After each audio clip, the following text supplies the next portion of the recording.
Hi, my name is Ryan Tibbens, and today I'll be leading you through a review of the basic academic essay, otherwise known as the five paragraph essay, though there's no real reason that you would actually have to write exactly five paragraphs. We've been learning about these things, since starting probably somewhere around fifth grade. And, a lot of teachers are going to keep using this in school until 11th or 12th grade. Now, for those of you who are college bound, understand that some of the basic concepts, the basic ingredients of this essay might still be useful to you, but the actual structure, sort of the rigid, lineup of evidence and commentary and counter argument, all that, that's got to be a little more fluid. You got to write a little bit more naturally at the college level, but even there, the basic ingredients are going to stay the same. So let's go ahead and talk about what we need to do when we're writing school essays. All right. So first, let's start with the parallel idea, which I know this seems a little strange, but how many different kinds of boats can you name? Think about all the different boats you can imagine. Go ahead right now, make a quick list. Now that you've done that, let's go ahead and see what our sort of options are or possibilities. Right? There's all different kinds of boats, and what's interesting is that the different kinds of boats are going to be used for all different kinds of purposes. Okay, so we have things that are recreational. We have things that are you might live in, or that are used for industrial and commercial and transportation purposes. We've got all different kinds of boats. So as you look here, you realize that all of these boats do different jobs. They're all different sizes, and can carry different amounts of people and things and whatever. What do they have in common? They're all designed to get you from point A to point B without sinking, trying to keep you dry. Okay. So despite the fact that they all look so different in size and function and all these other ways, at their heart, they're the same thing. Okay. And interestingly, that's kind of how some of these essays are going to work. And that's what we're going to talk about here. So, is there such thing as one boat that can do it all? No, but there's one boat that can do most of it. And so on the screen here, you're seeing a Boston whaler. Boston whalers are a boat that became popular, I don't know, maybe the 1960s, 1970s. And what's interesting about the Boston whaler is that it can be converted or adapted to a wide variety of different purposes. Okay, you see that it can be used for just cruising around. You could water ski, you could go fishing. They're even sometimes used by the Coast Guard, armed forces, things like that, for shallow water, operations. It's a really cool boat because it can do everything. And what's really great about it is that the hull is actually full of a special kind of foam, so the boat is essentially unsinkable. You could shoot a couple holes in it, you could bump a rock. This boat is going to stay afloat unless you completely destroy it. And so it provides a high degree of safety and a high degree of flexibility. The problem is it's not necessarily great at any one of these things. For any job you see on this screen, or any of the jobs you saw on the previous screen, while a Boston whaler can do a lot of them, it's not necessarily the one best boat for any specific situation.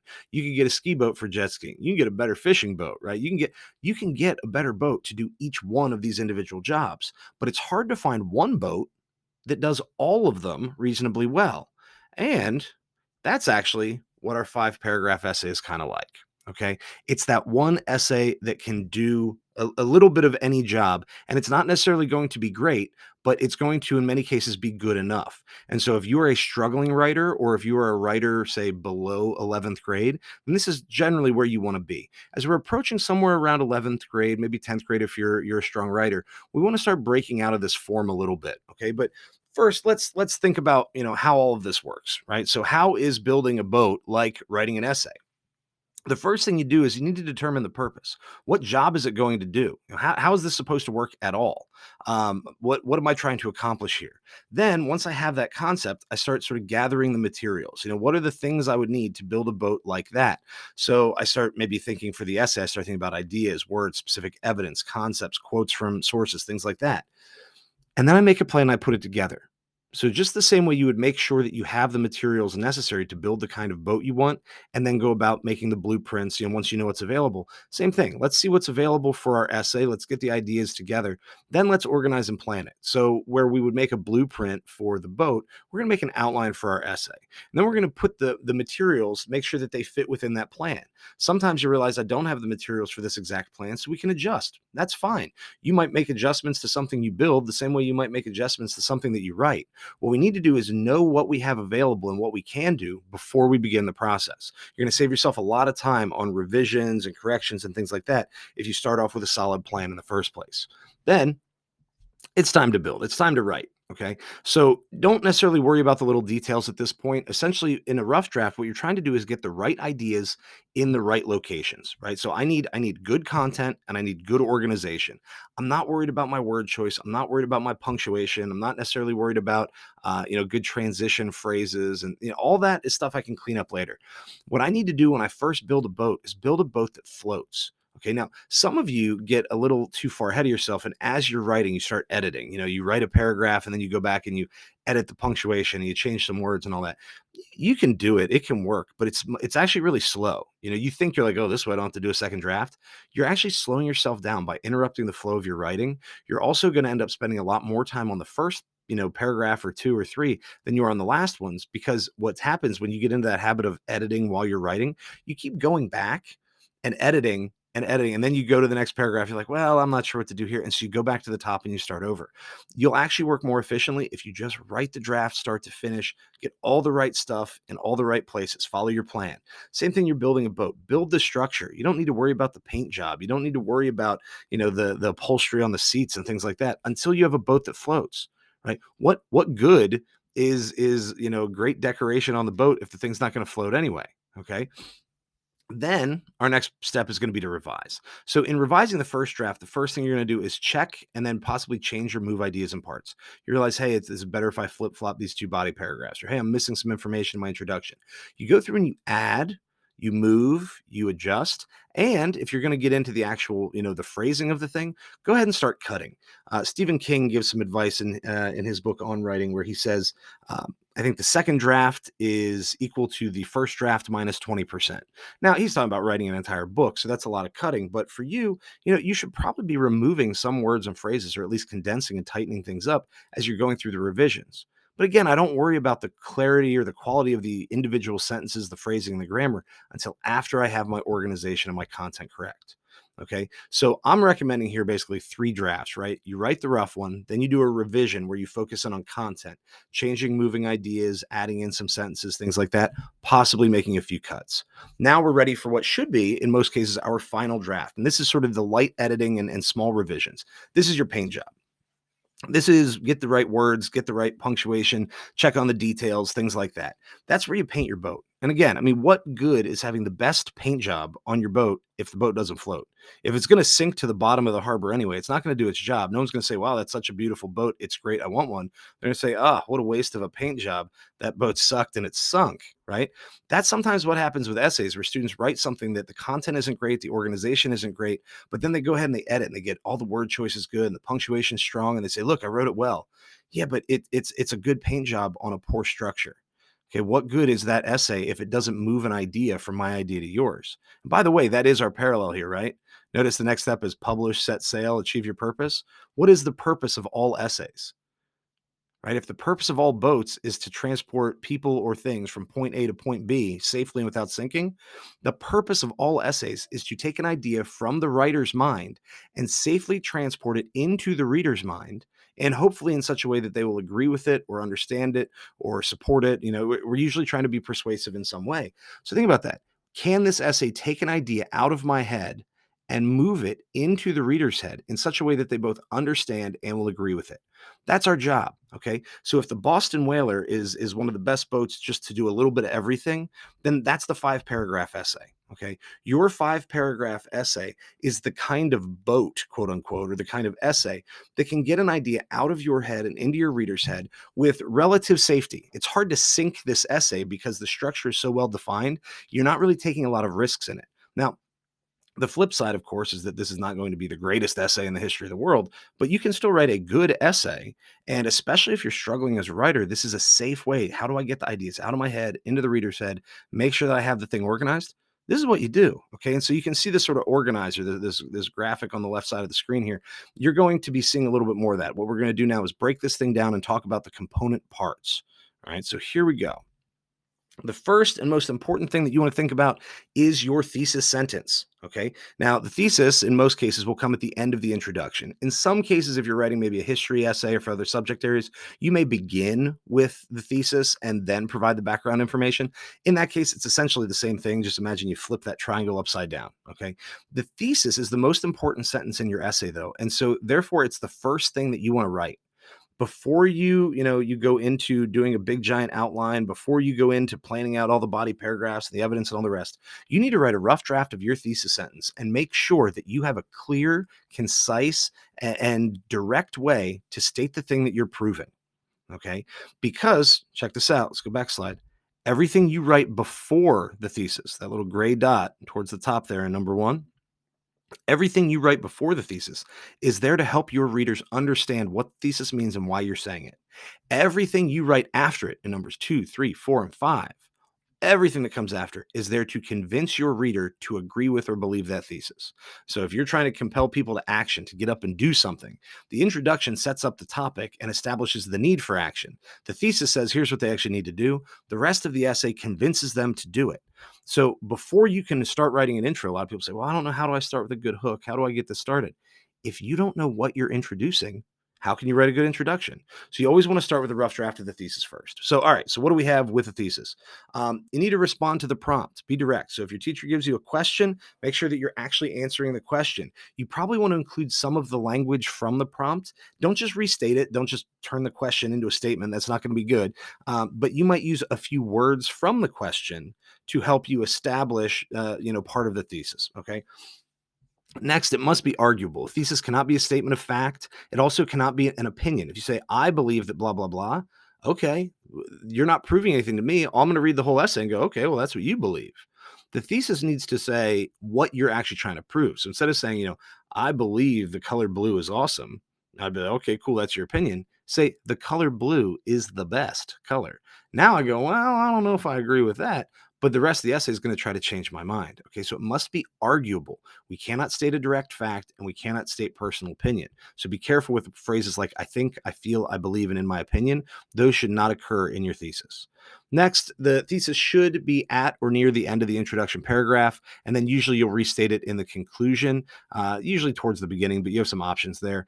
You can move it around. Now, if you're thinking about like writing for an AP class, generally speaking on the AP rubrics, they say that the thesis can occur anywhere in the essay. And that's generally true, but it's hard to write a good academic essay if you've not established some direction early on.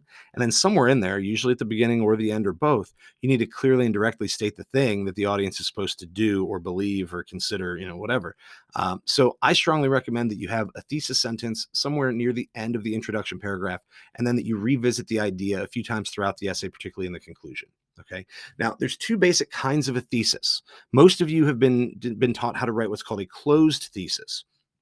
The closed thesis is generally pretty good for standardized tests, your SOLs and things like that.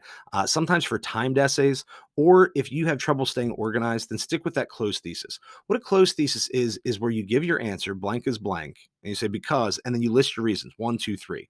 1, 1, 2, and 3 turn into body paragraphs, 1, 2, and 3. If you're only going to write 2 body paragraphs, you're only going to list 2 reasons. If you choose to write a closed thesis, you also need to make sure that the body paragraphs come in the order that you listed the ideas in the thesis. So the thesis and the body paragraphs must match. If you look down at the examples at the bottom of the screen, the first sample there is a closed thesis. Mr. Tibbens is the greatest teacher of all time. That's my answer. Now I'm giving my roadmap of reasoning. This is what closes the argument because he's smart, handsome, and humble. Oh, stop it. So nice of you to say that.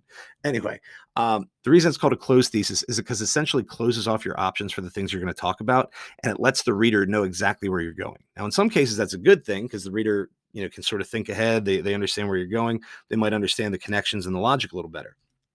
The downside of the closed thesis is it's sometimes a little boring, it's sometimes a little drab, and if you're really trying hard to be persuasive and sound eloquent and all that kind of stuff, it's difficult because you have to load up this sort of cumbersome list, and you're telling the reader all your reasons ahead of time. So if they're disagreeable, like if they don't agree with you, they now can start preparing their defenses. That's something that we don't necessarily want to do. An open thesis is preferable for non-academic writing, assignments where the writing style is important, or if you're a more confident, organized writer. If you are a student in 11th or 12th grade, we want to start pushing towards this open thesis. The open thesis is the first step to moving into a more advanced essay and getting away from the basic academic or basic 5-paragraph essay.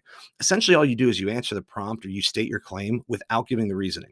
Check the second example below. There is no denying it. Mr. Tibbens is the greatest teacher of all time. It means the exact same thing as the first example, and I can actually write the exact same body paragraphs if I want. What I didn't do was tip the readers off as to how I'm going to make my point, so I haven't made it easy for them to sort of build up their defenses. Okay, the open thesis is preferable in most college writing, in most non-academic. I think if you're reading an article in a magazine or on a website, you usually don't see the closed thesis with the reasons listed out. It's because the open thesis sounds nicer; it's a little more thoughtful, but it also can be riskier because you're not providing yourself as much structure and guidance. Okay. So now would be a good time to pause and go ahead and write a sample thesis, right? Give yourself an opportunity to do a quick example. Maybe even go ahead and do a closed thesis and an open thesis. And that way you get a little practice with both. So try that out.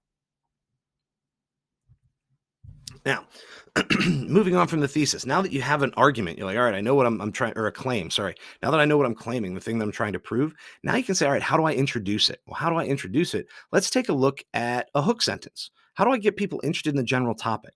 I don't give the specific answer. I don't, if I'm writing about a book, I probably don't even mention the title or the author at this point. I'm going to use a compelling or intriguing, interesting sentence that sets up the general concept. Okay, I'm just getting the big idea here. If you're writing about the best teacher of all time, like the examples in the last slide, then maybe here you'd say something like, whether you loved or hates, whether people love or hate school, everyone has at least one teacher who seemed better than the rest. All right, now people are like, okay, well, yeah, I went to school. Yeah, I did have some better teachers. Now, that's not the most interesting sentence in the world, but notice how it applies to just about anybody who would read it. Almost anyone can identify with it and take away some meaning. So that's the kind of thing we want to be working on there. Then you provide background information and context. What do people need to know to understand what we're talking about and why? If you're writing about a book, this is where we give the title, the author, the year it was published, and maybe the genre, maybe a one or two sentence summary. If you're writing about an historical event, then this is where you're going to mention the names of the people or the countries involved, give a very basic sort of summary of what happened. It's just, what do people need to know to understand what you're talking about when you get to your thesis? Okay, so think about the audience here. What does the audience need to know to understand what I'm telling them, or to understand why this is of any interest or importance? That's the kind of stuff that's going to go in your introduction. Okay, so here's a quick sample that goes with an SOL, a Virginia SOL prompt. So you can see the prompt at the top, and it's basically the question is, do we choose our own character traits, or is our character formed by influences beyond our control? Well, now we have our good sample here. More than anything else, a person's character will determine his life's outcomes. British politician John Lubbock once said, your character will be what you yourself choose to make it. In reality, a variety of factors influence character, and while personal decisions do hold sway, they are not all powerful. Character is formed by influences beyond our control because parents, school, and media have major effects on young people. Notice I start with a hook, something that would appeal to most people, provide the background and the extra information. In this case, I use the quote from the prompt, and then I go ahead and hit you with the thesis, my actual response to it. Okay, so that's where we want to be there. Now, body paragraphs. Body paragraphs in a basic 5-paragraph essay all work pretty much the same way. What are we trying to do here? Well, it's pretty direct and simple. You need a topic sentence that sort of responds to the prompt in part, right? This is where you're going to give one of the reasons from your thesis. If you did an open thesis, then you're going to use sort of the first point or idea that you had. You should have it in your outline. You just wouldn't have listed it in the thesis. Now, something you want to really try to do, and this is especially for high school students, is that you want to think about how a topic sentence is a subclaim. So a claim is something that you're going to state and then try to prove. Your main claim, the primary thing that you're trying to prove, is your thesis. But imagine that you can make sort of smaller sub-arguments. I can prove individual points that, when added together, lead up to supporting or believing, the entire thesis. A good topic sentence not only establishes the topic for the paragraph, but it should also be in some way arguable. So the same way we say a thesis should be arguable, you kind of want to make a claim, like a mini thesis, to start your paragraph. Then the rest of the paragraph goes about proving that point, and by proving your topic sentence, you are in essence proving your thesis because they're related, right? Now, usually what you're going to do is do topic sentence. You're going to then introduce some evidence, so a quote, a specific example, etc. Then follow it with commentary. As a general rule, you probably want like 3 to 5 sentences of commentary for each quote. This might vary a little bit depending on the assignment or the nature of the evidence, but if we're keeping this very simple, you're going to do a formula of topic sentence, evidence, commentary, commentary, commentary, another piece of evidence, commentary, commentary, commentary, counter argument, and closing sentence. That's generally where we want to be. Okay. Now, notice how I did the middle of the paragraph twice. A really good body paragraph will actually have two or more pieces of evidence and then commentary that goes with each of those points of evidence. If you're keeping it real simple, or if it's real short, if the expectations for your assignment are low, one piece of evidence and just a sentence or two of commentary might suffice. But generally, that's not going to be enough to really make a fully effective and persuasive essay. So be careful there.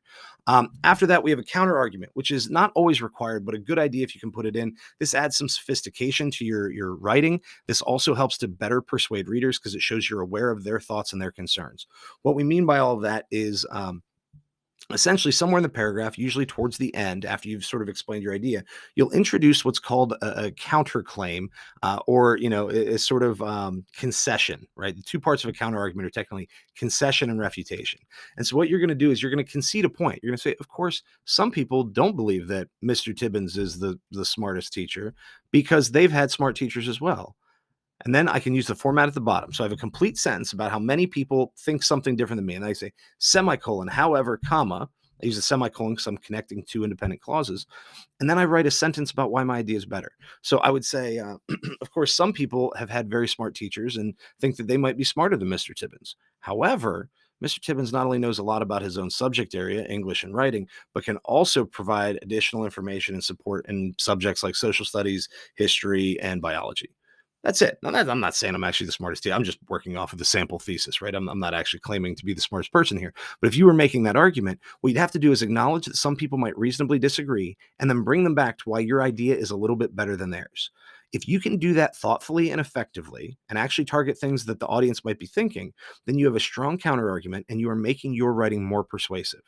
Then finally, you want a closing sentence that gives some closure to that idea. You also usually want to make sure your closing sentence in some way points back to the thesis. You give some indication of how this idea or this point you've just proven supports your overall idea.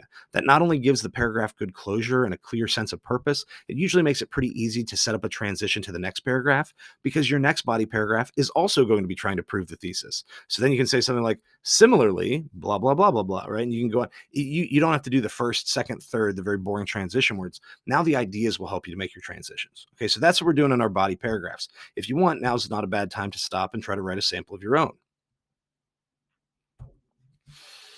Oh, and I forgot I had a slide on the counter argument here, but that's basically it. So if you weren't totally clear on the counter argument explanation on the previous slide, just hit pause here and read this one over.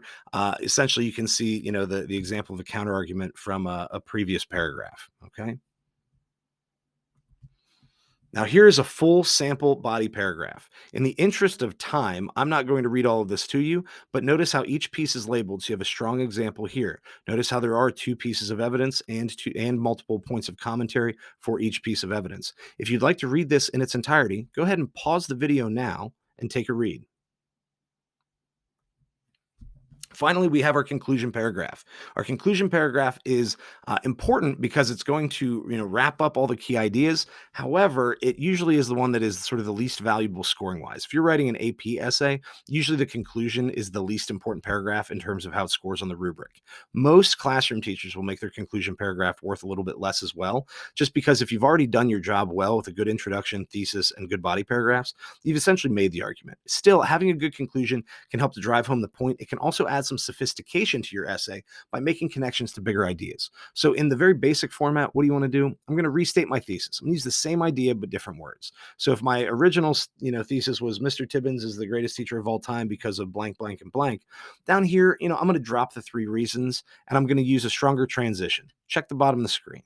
Don't write in conclusion. It's boring. It's obvious. I know it's the end of your essay. I can see it's the last paragraph. So maybe say something, all evidence indicates that. Further analysis proves that. Thinking people will agree that. It's a little arrogant, but it is persuasive. Or come up with something on your own, right? All in all, blah, blah, blah. Give that idea that you're summing it up. So instead of doing the Mr. Tibbens is the greatest, blah, blah, blah, you could say all evidence indicates that Mr. Tibbens truly is the greatest teacher of all time. Hey, good. You restated the idea. And by not listing out the concepts from the body paragraphs, you avoid unnecessary repetition. Because in the middle of a conclusion paragraph, what you generally want to do is sort of restate the main ideas of the body paragraphs, but in a way in which you're connecting them. You don't want to just list the things you've already said. That's boring and unnecessary. What you want to do is show that how by combining the ideas from body paragraphs 1, 2, and 3, you would have sort of a better understanding of the thesis. And as a result, you would be unlikely to disagree. Okay. So what we want to do is synthesize or connect the ideas from our body paragraphs.